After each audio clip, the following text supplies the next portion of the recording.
Jumpa kita kembali pada hari ini Rabu tanggal 9 Desember 2020. Kita berdoa. Bapa di sorga, Bapa yang baik, betapa berkuasanya firman-Mu membentuk kehidupan kami yang baru. Dan firman-Mu tidak pernah lapuk dan usang di hati sanubari kami, karena kekuasaannya kekal membalut kehidupan kami, memberkati kami. Berfirmanlah Engkau Tuhan, kami tetap siap mendengarkan dan melakukannya. Dalam nama Yesus kami berdoa. Amin. Matius pasal 3 ayat 1-6 dikatakan firman Tuhan demikian. Pada waktu itu Yohanes tampil membaptis di padang gurun Yudea dan memberitakan, bertobatlah sebab kerajaan sorga sudah dekat.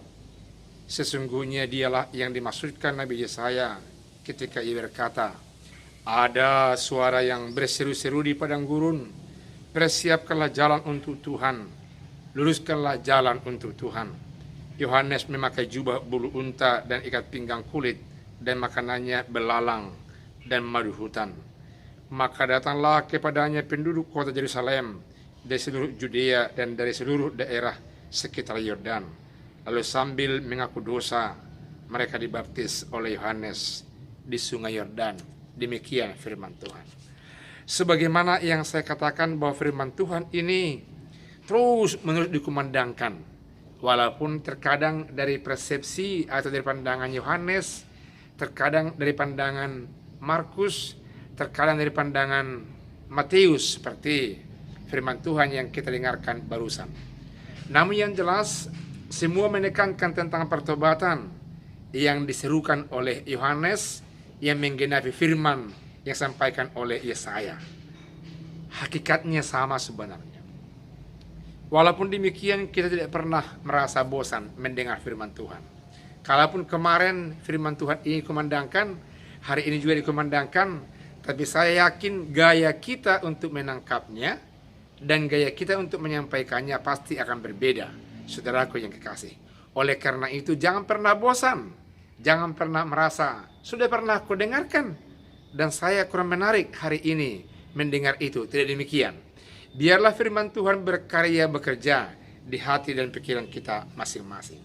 Seruan bertobat bukan hanya bertobat dalam hanya segi pengetahuan, segi perasaan, tapi lahir batin berubah 180 derajat, meninggalkan yang salah, mengacu kepada yang baik, mengabaikan yang jahat, dan merajut kehidupan yang sungguh-sungguh berkenan di hadapan Allah Bapa di sorga. Perubahan hidup yang sangat signifikan yang membuat kita berkenan di hadapan Allah dan di hadapan sesama manusia.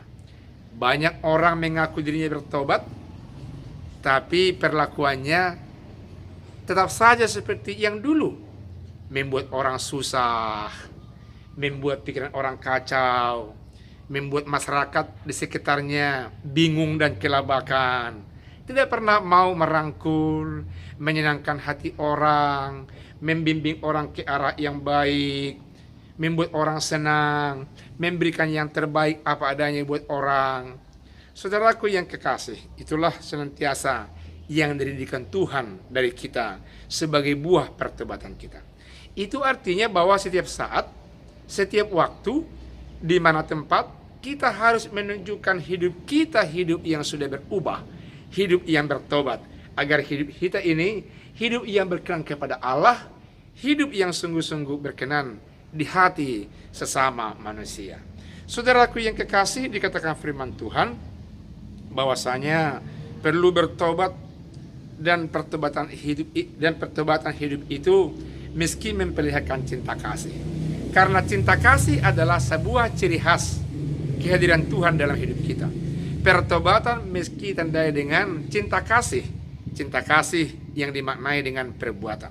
Berikutnya, pertobatan meski memperlihatkan kebenaran, karena kebenaran adalah buah dari roh, dan roh itu adalah roh dari Allah Bapa di sorga dalam nama Yesus.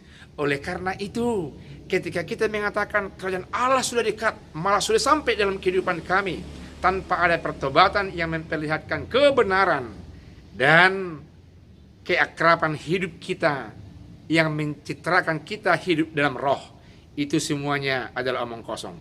Tapi kalau kita sudah hidup dalam cinta kasih, memperlihatkan buah-buah roh, khususnya kebenaran, itu pertanda bahwa kita sudah sungguh-sungguh bertobat dalam nama Yesus yang berkenan kepada orang-orang yang ada di tengah-tengah dunia ini.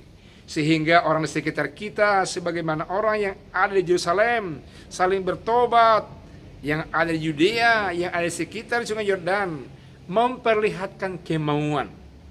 Pertobatan membutuhkan kemauan.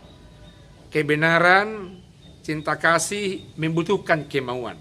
Kalaupun kita katakan kita penuh dengan cinta kasih, penuh dengan kebenaran, kalau tidak mau untuk melakukan hal itu di dalam praktis hidup, semuanya percuma. Oleh karena itu, sebagai buah roh yang berkaya roh kebenaran, cinta kasih Allah yang sudah berdiam di hati kita, maulah senantiasa memaknai itu dalam kehidupan kita, agar orang lain merasa beruntung, senang, berbahagia hidup bersama kita. Firman Tuhan ini senantiasa hidup di hati kita, membuat kita hidup bersukacita, melakukan segala sesuatu yang membuat orang bersukacita. Selamat memasuki masa-masa Advent dalam semua lapisan kehidupan kita.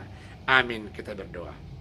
Terima kasih dengan firman Tuhan yang mengajak kami berubah dan berubah, yang mengajak kami mau dan datang untuk diubah dan dikuduskan oleh Tuhan.